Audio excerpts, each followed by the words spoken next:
This afternoon we have one other talk left, and we really appreciate Katelyn McCullock for being with us to share with us a little bit about kind of what to look for in terms of cattle and beef markets. Katelyn McCullock is the Director and Senior Agricultural Economist at the Livestock Marketing Information Center. She has expertise in cattle, hogs, dairy, hay, and grain sectors, and she covers market analysis and outlooks there. Prior to joining LMIC, she worked for the Farm Credit System, as well as in Washington, D.C. for the American Farm Bureau Federation on livestock-related agricultural policy topics. She has a master's degree in ag economics from Colorado State University and a bachelor's degree from the University of Maine. So if you would just help me welcome Katelyn McCullock, and today she's going to tell us a little bit about the cattle market outlook and what we should look for in the future months and coming year. So Katelyn, I'll turn it over to you and look forward to your talk. Thank you, Ben. Does that look okay? You can see my full screen? Yes, we can. Excellent. Well, thank you all for having me, and we're going to jump right into it. For those of you that aren't familiar with the Livestock Marketing Information Center, we are a cooperative nonprofit with land-grant universities, USDA agencies, and then associate members. So most of the data I'm going to use today is going to be from those USDA agencies listed there. And then a few of you are probably very familiar with those associate members, such as NCBA, CME Group, CoBank, etc. And those are listed there for you as well. So I'm going to start with the supply side of the equation. So what inventories are looking like, and then I'll give you my price forecast, and then we'll jump into the key things that I'm looking out for in 2022 and beyond. Now, for those of you that follow these markets, this is the national federally inspected beef cow slaughter number. You can see that blue line is 2021. We still have 2 more weeks of data to come out in 2021. But most of the year has been above a year ago. Now, year to date, so almost all the way through that year, it's about a 9.7% increase over last year. So that's pointing to additional cows culled either for drought reasons, herd turnover, etc. But that's a pretty big number above a year ago. Now, when we look at a number like that, we compare that to what herd inventory looks like. And so overall herd inventory on last January 1 was about just over 93 million head or so. We're looking at probably about a 2% decline on this January 1. And that data is going to come out on January 31st from USDA NASS. But that's what I have penciled in here, is about a 2% decline based on that beef cow slaughter number, and probably about another 1% decline in 2023. And a lot of that's going to be based on how fast that herd can turn. Now, beef obviously has a fairly long production cycle. And so it's a slow moving ship that you turn once you're from entering into a contractionary phase. Now we've seen herd inventory decline over the last probably 3 years or so, and we're expecting that to decline for at least the next 2 to 3. But I wouldn't really expect the herd to turn in terms of expansionary phase probably until 2024. Now what that means though is that our calf crops are getting shorter and shorter, meaning smaller and smaller supplies moving forward. And that's really going to help boost cow-calf returns. Now, the LMIC puts this together for the Southern Plains. I wouldn't think too hard on this. It's more of an estimate of positive versus negative. And you can see those gray bars are years where we estimate things were positive for cow-calf producers. And then the red lines are negative. Projections there. You can see 2022 is expected to be largely positive, and that 2023 is expected to be much more positive. So we're really expecting those returns to kick into high gear in that 2023 period and probably 2024. Now that's really based on where we see calf prices going, and I'll get a little bit more into that in the future. Just for fun too, I like to look at average annual cattle feeding returns, and again, this is another more directional type of graph. We estimate what these would be on an annual basis, and you can see several years with red lines, but that basically since 2016, the cattle feeder has probably been doing better than they have been doing for the previous couple of decades or so. And in 2020, that was probably close to zero, maybe even slightly negative. And in 2021, we were looking at slightly positive year. We are also projecting out 2022 will probably be slightly positive, and that's based on that margin business, how much they're paying for feeder cattle versus the cost to feed them out.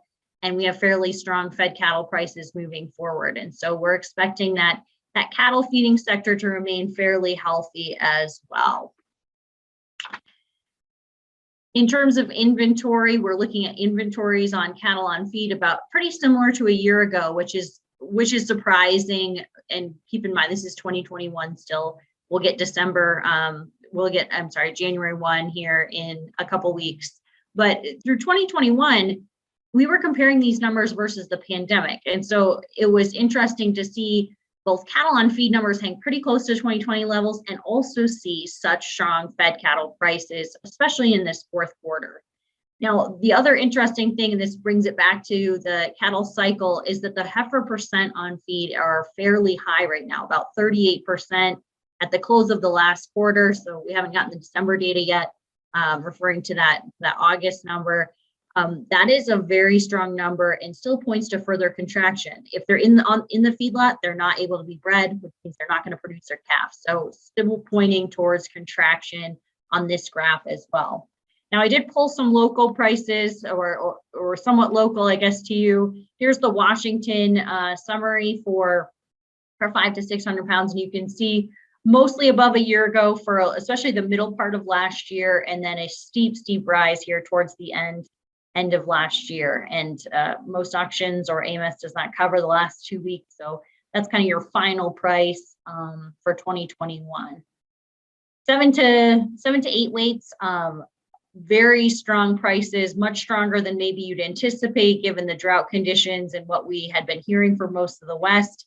But I think cattle feeders, based on where feed costs saw most of the summer, were interested in placing a little bit heavier cattle, and we saw that in the 7 to 8 weights across the U.S. This chart is in particular from Billings, Montana. So where do we expect prices to go moving forward? This is of the Southern Plains, but you get the idea for the trajectory that we are expecting things to go up and up, and that's positive for most cattle producers. But what that means is that we are expecting that contraction to continue through those smaller beef cow numbers. And that's really the basis, the fundamental basis behind where these price forecasts are going to be. And I know this is a lot of numbers, so I tried to put arrows on it. These are our forecasts out through 2023. So in general, to keep in mind, production and slaughter are going down. Weights will probably increase slightly, and all your prices are going up. So just for reference points, slaughters expect to be down about 2.5 to 3% in both 2022 as well as 2023. You're going to get a little of that back through weights, and your production is probably going to be closer to 2.5% down in 2022 and about 1.5 to 2% down in 2023. Now, our fed cattle prices are pretty strong. We have an 8.5% gain in 2022. And so you're closing the year probably close to the 130s as an annual average, and that's in the 5 area. And in 2023, we're expecting that annual average to bump all the way up to the 140s. This is a little bit lower than where the futures are right now today. And the same thing with the feeder cattle. And again, these are out of the Southern Plains. So if you could think about where that is relative to your market, we have quite a bit lower feeder cattle prices projected relative to the futures market. Obviously, things like basis play a role in that.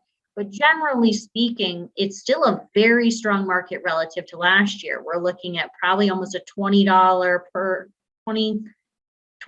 hundredweight higher than 2021 on the 7 to 8s, and something very similar in those calf prices and that more 500 to 600 pound weight in this year. And then next year, we're expecting even stronger prices. So we have $2 calves in the Southern Plains in 2023, and high 170s projected for 7 to 8s. Now, when I look at the board, the futures board, right now in 2022, the futures board is showing 7 to 8 weights in the 180s in the second half of the year. And that's a very high price from where I'm sitting, where we have corn prices. We're expecting feed costs to go.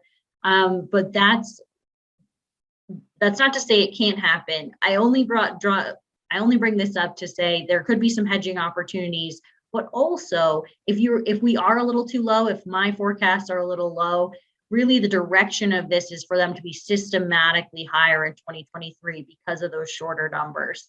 And so just keep that in mind. Even if this 164 that I have in here as the annual average doesn't hold, if it's closer to 170, I would expect next year in 2023 that number to continue to climb, even if I look a little low this year.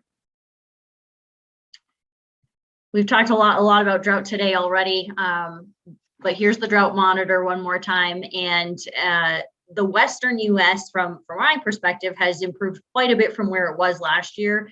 We did have 2 consecutive years of very significant drought for the Western US from a cattle perspective, but things look like quite a bit improved from where they were, say 6 to 9 months ago. But some areas that are raising concern for us is that big dark area in Montana, especially in terms of cow-calf, and then the southern plains are starting to deteriorate quite a bit. Now, the last 2 years really hasn't affected the southern plains, but the last time we had a major drought in the southern plains was 2011-12, and this would really set us up for a different pattern than what I've outlaid. You'd see probably a more substantial decline in that cattle herd in 2022 and 2023. So that specific area is one we are really keeping an eye on right now, and we'll watch that all year, especially heading into spring. And because this is sequential year or consecutive years, I should say, of drought affecting major areas, this has affected hay price. Now we're going to get the December 1 hay stocks information later this week, but from a national supply, hay supplies are pretty tight nationally, and they're very tight in the West. So other hay has been affected. You've seen that increase fairly steadily since about October of, 2020, and continue to grow. Right now, we've been staying between that 140 to 150 range on a national basis. But I know out in Idaho, you guys have had higher prices pretty consistently for the last 12 months or more.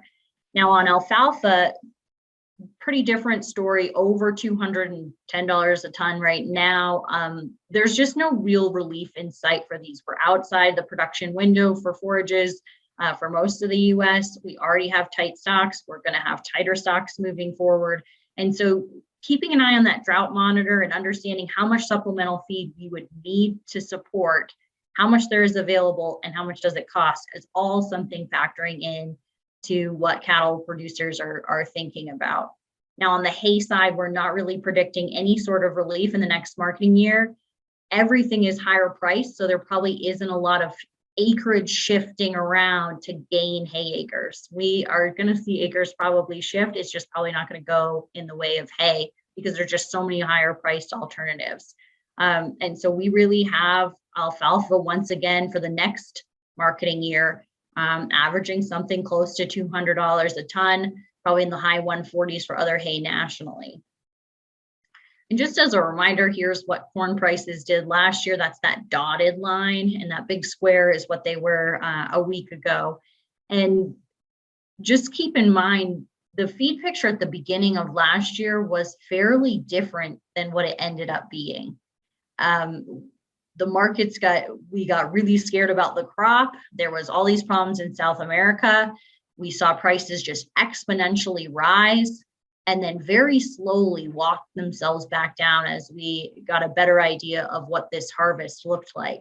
Now, this year, we're obviously starting at a much higher price point, and this is OMAHA, but you're looking at corn in the $5 range, maybe even $6 range, depending on where you're at. That's a high corn price from a cattle feeding perspective.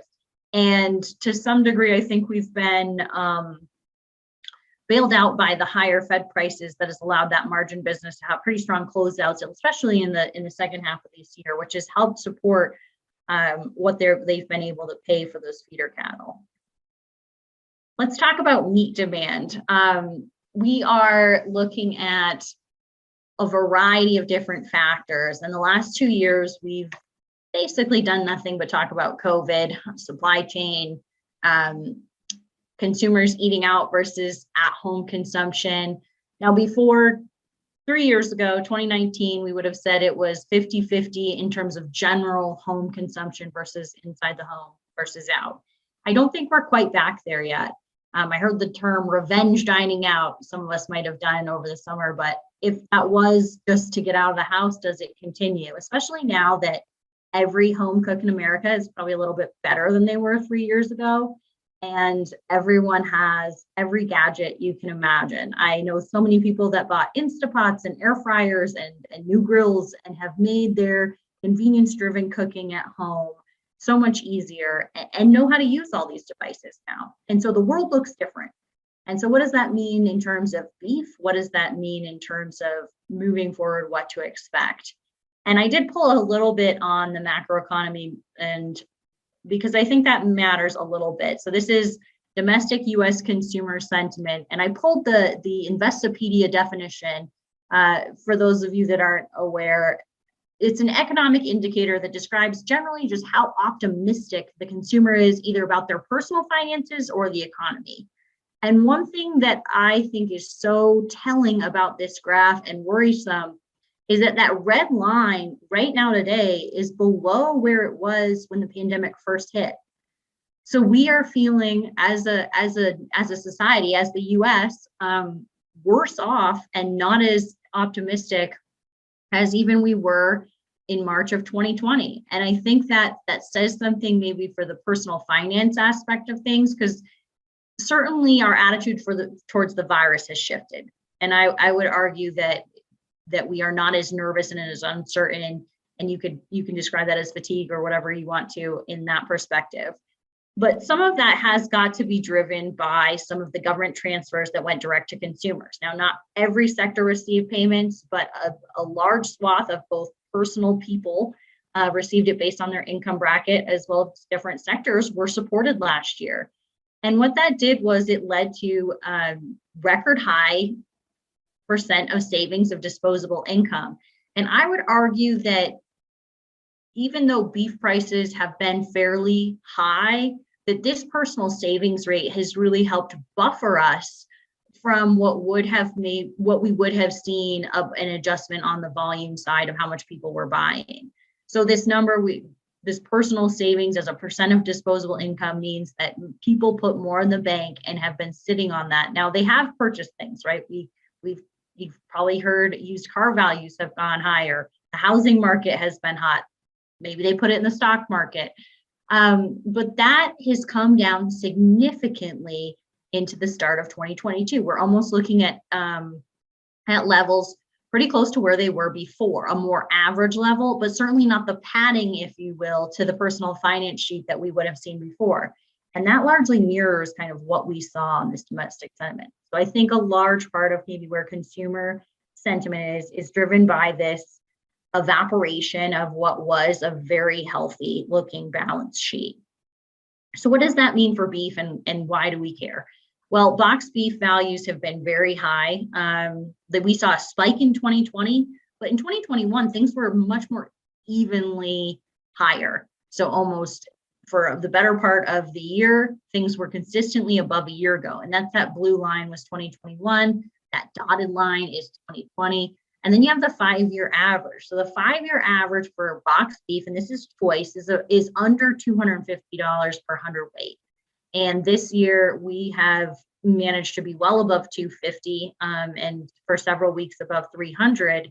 And we've only recently seen this come back down. So right now we're sitting about 260, 265 relative to that historical basis. So still a very strong price from where we're at. And as a consumer, that savings rate and that balance sheet and how we're feeling about the economy plays a role in our purchases. Now, normally when we see downturns in the economy, we see just a general tightening of finances. But what's happening right now is that you have inflation affecting so many sectors. You have supply chains affecting so many sectors that prices in multiple areas of the economy have escalated quite considerably in the last year. And beef, pork, and chicken are no different. So you are looking at, in terms of kind of an aggregate number, beef prices are higher than they've ever been for consumers. And I can say that for pork and chicken as well. But the important conversation is the relative value, right? So lamb is even higher than beef. We don't often necessarily talk about that as a competitive meat necessarily. But beef is going to be up against a chicken price that, even though is very high relative to historical standpoint, is still significantly cheaper than pork and beef. And so where does that play a role? Are consumers making choices at the grocery store week in and week out to buy less beef? And I would argue, based on boxed beef prices, that they haven't yet. And maybe partially that has been largely buffered because of that savings rate being so high. Because you can see that big spike last year as well, and people continue to stock their freezers. Now they might be buying different cuts, either lower grades or different quality cuts, different types of cuts, etc. And this is an aggregate beef number, but something worth thinking about, because that usually would be a pretty significant headwind for the beef industry, and yet we haven't really seen that the same way that we normally would. Moving on to the international market. Now this is the US. US beef exports have been incredible this year. Absolutely incredible, up 18% year to date. We only have data through November of last year, so compared to the 11 months in 2021, compared to those same 11 months in 2020, an 18% increase, a new record high for volume in terms of meat being shipped overseas. Just an incredible number that has helped support beef prices in the U.S. Now that red line is Japan, a fairly consistent market for the US. That green line is South Korea. Japan's actually relatively flat. They haven't necessarily gained anything from 2021, but South Korea is up 18% as well. So pretty strong numbers coming out of South Korea. Now, if they, COVID, all those things have played a factor in terms of different reopening structures, what that's looked like, how comfortable people have felt going out, eating out, etc., has all played a role. What vaccine rates are, how available the vaccine rates are, has all been different country by country, and that has had some effects as well. Now those bottom two lines are Canada and Mexico. Canada's down about 5%, and Mexico is up about 7%. Now the elephant in the room is, where's China on this graph? So China, relatively new market for the US, definitely a very new big market. This year, it will be easily in the top 3 spot based on where they're buying right now today. So hovering around that 50 million pound mark. I do have a chart for China specifically. But since this market has opened from BSE, we have taken it just higher and higher consecutively almost every single month. And 2021 saw a little bit of a plateau, I will call it. So you can see we stopped growing month over month quite so aggressively as we had been. Now this, China is buying 500% more than they did last year or more. But the question to me is, now that we've kind of stayed around this 50 million to 60 million pound mark, is that where we're going to stay? Is that the consistent supply or the consistent market share or buying pattern we should expect from China moving forward, and that they're easily a top 3 spot for the US? Or does it bounce around like pork does? Sometimes a big market, but sometimes it's a very big market, sometimes it's not. That's a question to me, and I don't necessarily know the answer. I just pointed out that we are no longer on the same trajectory of growth in this market, but that it's still at a very, very high level compared to other relative US destinations. And this is, again, just beef muscle cuts. It does not include byproducts or anything else. The other market I think we should be watching is Mexico. So Mexico is, top 4 destination for US beef in terms of exports, but we also import quite a bit from Mexico.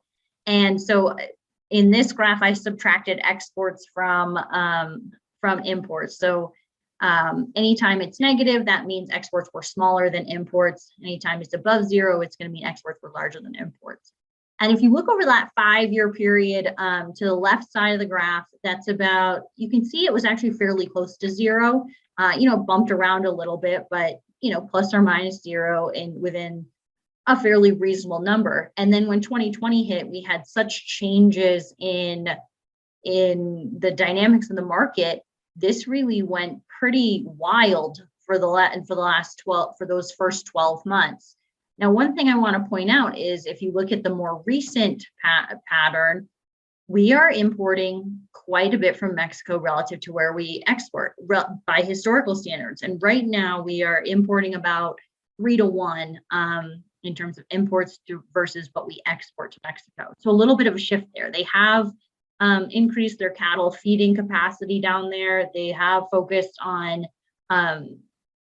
producing beef for the export markets, and one of their easiest and closest neighbors is the US. And so I think this might be the beginning of some structural change in our industry relative to Mexico.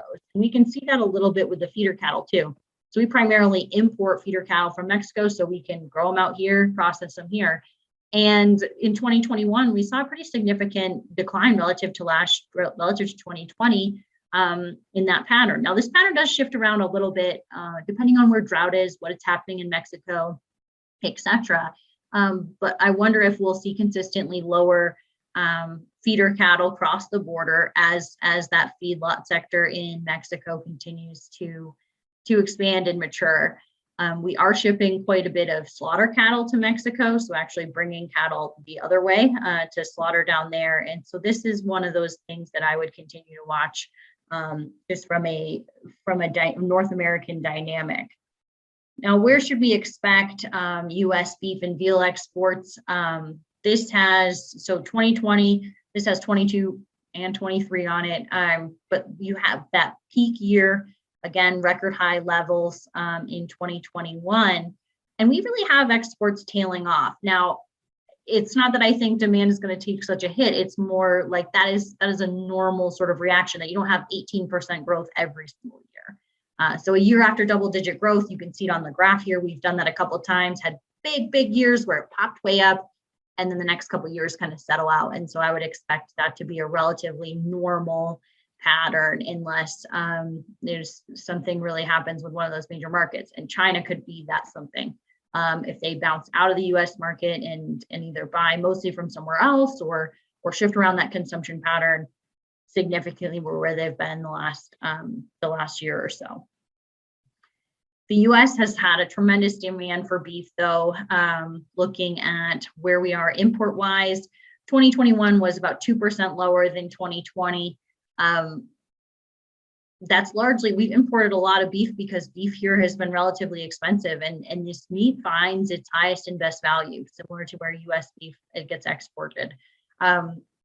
Brazil was up about 58% compared to a year ago, and then Canada has shipped a considerable amount more beef than they did last year, about 14% more. And so I would expect this to ebb and flow a little bit depending on where our box beef values are, especially where lean ground beef is. When you have that cow herd just continuing to decline and we ship continuously more cows to slaughter, there's going to be less of them out there, which is where we get a lot of our lean ground beef. And so I would expect the next 2 to 3 years to have a fairly healthy import number coming into the U.S. And with that, I will stop and take any questions.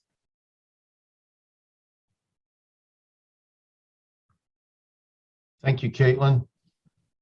So if you do have some questions, feel free to put them in the chat or in the Q&A section. We'll see if there's some that come in. I have one. When you talk about exports, I think you said that generally speaking, they were up.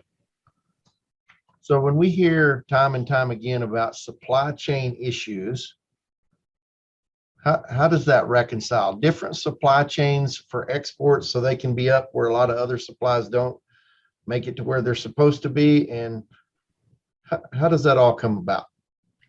Well, that's a good question, and I don't want to talk too far outside my expertise here, but the supply chain, right, is this long thing, and it's not one pinch point, it's several different ones. So if we think about what happened in March of 2020, where a bunch of workers got sick and we couldn't harvest cattle, versus what's happening maybe more of 2021, where you have these somewhat rolling problems. And the labor shortage issue is systemic. It is affecting every piece of the industry. It's affecting cold storage, it's affecting trucking, it's affecting the harvest plant, it's affecting ports and shipments. And so it depends on, it's a lot of things, right? So the problem with the container ships is well documented, and it's been tough to find space on those and be able to get specifically agricultural products, and especially those that need cold storage, out across the ocean. But to some degree, demand and who owns those ships and what partnerships and relationships they have with those countries have mattered quite a bit. I mean, China, and I didn't say this in my presentation, but African swine fever was a big problem, is a big problem in China in terms of relative protein and how do you source it and how do you get it over here. And that is going to continue to be a driver. I think in 2022, we had more ASF crop up in Europe in the last couple of weeks. It's in the Caribbean. And so I think meat is going to be given to some degree preferential treatment as much as it can be for those areas that need it to make it there by ship. Okay. Yeah, thank you. Any other questions?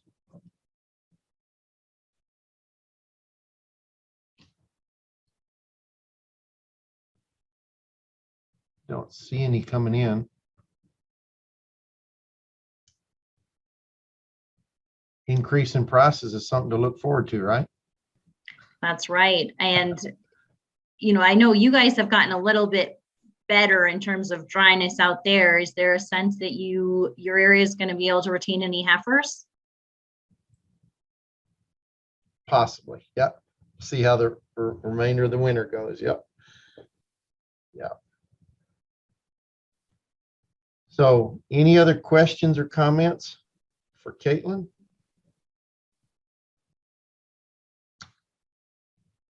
If not, I do appreciate your time today, Katelyn, and being a part of our program. And we'll see as we go forward if there's questions that come into us, and we'll forward them to you and let you know where things stand that way. So thank you very much. Sounds good. And thank you very much. Feel free to share my slides. Okay. We appreciate that. Thank you. Well, that concludes the program for today.